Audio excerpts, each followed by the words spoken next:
গ্রেফতারি পরোয়ানা পেলেন তাহেরি হুজুর। কারণ হলো ব্রাহ্মণবাড়িয়া আখাউড়া থানায় উস্কানিমূলক বক্তব্য দেওয়ার কারণে স্থানীয় প্রশাসন এসে ওয়াজটি বন্ধ করার নির্দেশ দেন। এ সূত্র ধরে জনতা পুলিশের উপর হামলা করে ওনাকে গুরুতর আহত করে দিয়েছেন। উনি এখন বর্তমানে হসপিটালে চিকিৎসাধীন আছেন।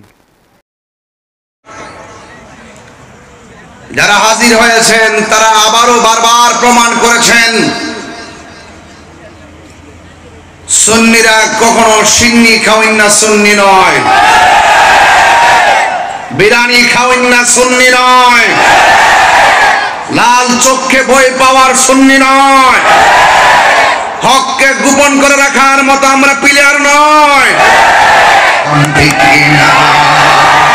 আমার যুবক বলবান দিকে হাত তুলে বলো রাজি আছো সবাই? সবাই বলো চলছে, চলবে, কথা বলো।